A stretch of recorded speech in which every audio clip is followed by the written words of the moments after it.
Seorang oknum polisi di Cilengsi, Bogor, Jawa Barat tega menghabisi nyawa ibu kandungnya sendiri dengan menggunakan tabung gas LPG 3 kg pada Minggu malam. Saat itu pelaku yang pulang ke rumah dan bertemu orang tuanya terlibat cekcok dengan sang ibu. Pelaku memukul kepala korban dengan tabung gas karena kesal permintaannya lambat dituruti korban. Kendati korban sempat dilarikan ke rumah sakit Kendari Graha Medika Cilengsi, namun nyawanya tak bisa diselamatkan. Pelaku NP diketahui merupakan anggota Polri aktif berpangkat Bintara Tinggi. Ia berdinas di salah satu Polres di wilayah Polda Metro. Bahwa memang benar terjadi penganiayaan yang mengakibatkan ibu kandungnya telah meninggal dunia. Kami telah melakukan tindakan tegas, kami sudah amankan. Kemudian kami melakukan penyelidikan dan saat ini lagi sidang kode etiknya sedang dilaksanakan oleh Propam Polda Metro Jaya. Selaras penyelidikan karena hal ini sangat keterlaluan menurut saya sehingga kami tidak main-main dan kami akan proses ini secara benar dan transparan. Dia pulang di sini karena tinggal sama orang tuanya sehingga ada sedikit cekcok sehingga orang tuanya dilakukan penganiayaan. Pak Kapolres, infonya pelaku jual miras di rumahnya itu, betul? Ya, itu lagi kita dalamin semua. Kami mohon waktu, mohon sabar, dan kita akan rilis segera mungkin agar kasus ini bisa sama-sama kita kawal. Saat ini pelaku tengah diperiksa oleh Propam Polda Metro Jaya dan tengah menjalani proses hukum dan etik.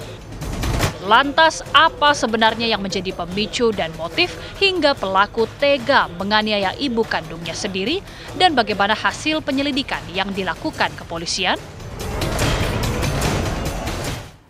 Seorang polisi yang memang seharusnya kita lihat bagaimana peranannya di tengah masyarakat, harusnya memberikan contoh, mengayomi masyarakat. Tapi apa yang bisa kita ketahui dari kasus ini? Sungguh ironis, oknum polisi tersebut bahkan tega untuk menghabisi nyawa ibundanya sendiri. Untuk itu kita akan perbincangkan bersama dengan para narasumber yang sudah hadir bersama saya, termasuk juga nanti akan bergabung tentunya narasumber yang akan hadir secara daring. Ada Kapolres Bogor AKBP Rio Wahyu Anggoro. Tapi sebelum nanti kita akan mencoba menghubungi Pak Kapolres, saya akan perkenalkan terlebih dahulu para narasumber yang sudah bersama saya di studio. Dr. Zulfia Oktanida Syarif, SPKJ. Beliau merupakan dokter spesialis kedokteran jiwa dan kita akan nanti minta pandangannya bagaimana mungkin tekanan-tekanan ataupun juga kondisi kejiwaan bisa mempengaruhi perilaku. Termasuk juga kita lihat dalam kasus ini. Assalamualaikum warahmatullahi wabarakatuh. Dr. Vivi, gimana kabarnya? Selamat malam.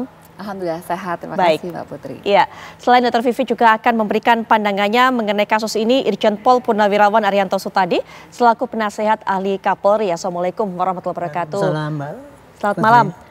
Pak Arianto. Berikutnya juga ada pengamat kepolisian Mas Bambang Rukminto. Nanti juga akan memberikan pesan-pesannya tentunya. Apa seharusnya yang dilakukan oleh pihak kepolisian dalam menindak kasus ini. Mas Bambang, Assalamualaikum warahmatullahi wabarakatuh. Selamat malam. Baik. Dan juga tergabung dengan saya adalah Kapolres Bogor AKBP Rio Wahyu Anggoro. Assalamualaikum warahmatullahi wabarakatuh. Selamat malam Pak Kapolres. Pak Rio masih belum bisa tergabung tentunya mungkin.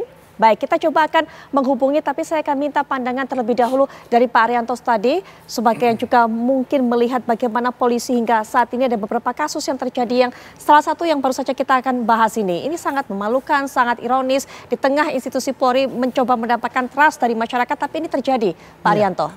Ya emang ini sangat bertubi-tubi ya, polisi akhir-akhir ini disorot tidak baik dan sebagainya, di samping karena kejadian-kejadian yang seakan-akan dilakukan oleh oknum dengan kesengajaan ataupun kesadaran, tetapi ada juga yang terlaksana oleh oknum-oknum polisi yang seakan-akan kok di luar kesadarannya dia gitu ya. Tapi intinya adalah kejadian-kejadian akhir-akhir ini bertubi-tubi semua mencemarkan nama baik polisi. Entah itu tindakan yang salah tembak, yang polisi sama saling tembak sendiri. Betul, betul. Kemudian apalagi ini polisi kok bisa membunuh ibunya sendiri gitu. Itulah kalau saya katakan, saya 50 tahun dari polisi, itulah sebetulnya kondisi polisi itu ya memang kayak gitu. Polisi itu manusia. 460.000 manusia polisi itu ya. Kebanyakan masyarakat mendambakan atau membayangkan bahwa polisi itu pasti orangnya bagus ya, mentalnya bagus karena dia penegak hukum, dia mengayomi masyarakat kan gitu ya. Masuknya juga pun ada seleksi tersendiri Pak Rianto. Jadi masuknya itu sudah melalui seleksi minimal 6 item. Nomor 1 kesehatan, kemudian ketangkasan jasmani, kemudian psikologi, kemudian mental, ideologi, dan pengetahuan dan track recordnya. Itu berlapis-lapis seleksinya gitu. Cuman kita saking banyaknya orang yang itu ya, yang dikelola oleh polisi itu, kita coba keluarga saja ya, kita punya anak 6 misalnya, nggak bisa kan mendidik semua baik, semua masih ada yang nggak bagus gitu. Jadi pasti ada yang miss dan yang kurang bagus gitu.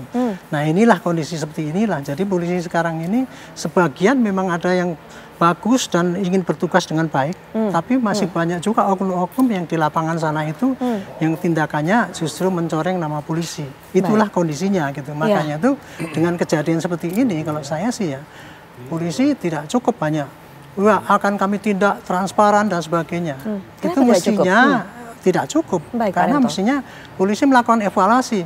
Kenapa kok banyak sekali oknum-oknum polisi yang sekarang ini bertindak dan mencoreng nama polisi?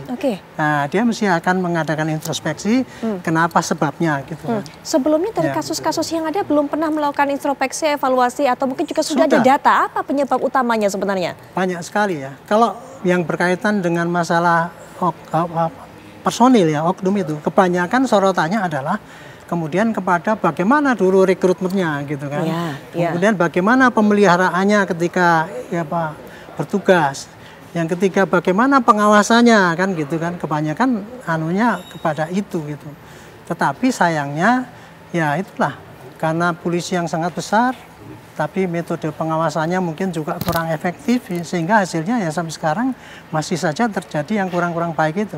Tapi minimal harusnya polisi menunjukkan ya kesungguhannya itu ya, dan dia transparan, ini loh yang sudah saya lakukan, apa yang kira-kira, terus kemudian terbuka dia pada masyarakat, apa yang kurang daripada polisi.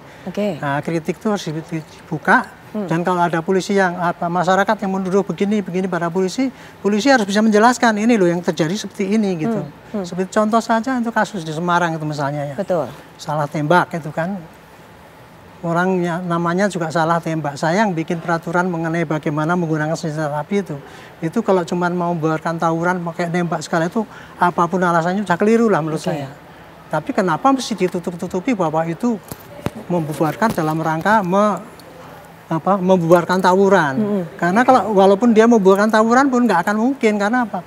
Mosok tawuran diselesaikan dengan tembakan, kan gitu. Nah, dalam hal seperti itu biasanya sorotan kemudian kepada rekrutmen polisi itu tadi. Tapi ya, saya kemarin menyarankan pada Pak Kapolri, Pak, evaluasi semuanya ya, bukan hanya pada manusianya saja, tetapi juga kepada sarana yang diberikan pada anggota polisi di lapangan. Nah, itu seperti sekarang senjata api itu kan, kemudian karena banyak salah tembak mestinya ya dibatasin, dan polisi mestinya jangan dikasih senjata yang membunuh, tetapi senjata yang melumpuhkan saja gitu. Itu kira-kira untuk mengurangi jangan sampai terjadi salah tindak. Tapi kalau untuk mengurangi ini bagaimana polisi berbuat aib ini, saya kira ini perlu evaluasi yang benar-benar yang intensif, dan polisi harus pandai menerangkan. Ini seperti ini sekarang ini ya, harus segera diterangkan ini orang ini apa memang dalam keadaan sadar dan baik, dan kemudian mengapa kok sampai terjadi begitu gitu. Saya kira itu yang harus menjadikan perhatian polisi sekarang ini. Baik, Mas Bambang mungkin punya data juga selaku pengamat kepolisian, apa kemudian faktor-faktor yang menyebabkan hal seperti ini terjadi? Tekanan kerja yang begitu berlebih, kemudian kondisi mental, atau hal-hal seperti apa mungkin? Catatan dari Mas Bambang. Kalau dari catatan saya ada 2 problem ya. Satu ini terkait dengan individu, ini terkait dengan kesehatan mental. Tekanan mental juga ya, ini kesehatan mental termasuk tekanan mental apa yang mempengaruhi mentalitas anggota, juga karena kondisi sosial atau kondisi lingkungan keluarga atau tekanan kerja seperti itu. Kemudian yang lebih luas dari organisasi gitu loh. Ada sistem, saya melihatnya problem yang terjadi sekarang ini korbannya sudah sangat banyak. baik di internal kepolisian maupun masyarakat seperti itu. Kasus pembunuhan antar polisi, terus kemudian kekerasan di rumah tangga di kepolisian ini kan nyaris banyak ya, dan ini yang terungkap terekspos di media ini hanya puncak-puncak gunung es saja seperti itu ya. Makanya apa yang harus dilakukan oleh kepolisian harus melakukan seperti yang disampaikan Pak Arianto tadi, melakukan evaluasi besar-besaran. Karena seperti kasus di Solok misalnya, ini kan bukan hanya masalah soal personil menembak rekannya sendiri, tapi ada problem yang sistemis gitu loh di balik itu semua. Ada motif, misalnya ada motif tambang gitu loh. Kemudian kalau kita melihat dari kasus di Mojokerto sebelumnya antara Polwan dengan suaminya yang ke polisi gitu. Ternyata di situ ada problem ekonomi, ada pinjol, ada judol, kemudian kasus-kasus bunuh diri yang lainnya misalnya seperti itu. Ini kan memang harus diurai satu persatu apa yang menjadi problem. Makanya saya melihat memang kepolisian harus melakukan revolusi ya untuk merubah semuanya. Tidak bisa saat ini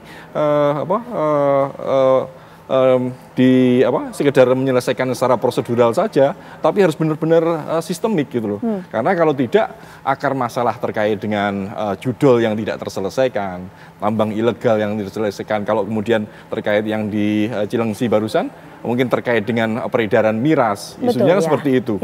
Ini kan artinya selama ini kemana saja pengawasan terkait perilaku anggota seperti itu. Tadi Pak Arianto menyampaikan nggak mungkin bisa mengawasi semuanya. Kalau saya ya rekan yang paling dekat lah, pimpinan satu tingkat di atasnya ini yang juga harus mengawasi gitu loh. Jadi ada kebersamaan, ada rasa kekeluargaan di antara mereka, bukan saling bersaing. Kalau menurut saya sementara ini ada persaingan juga karena ada pragmatisme, ada materialistik ya, terus kemudian yang indikasinya dengan gaya hidup hedon dan lain-lainnya.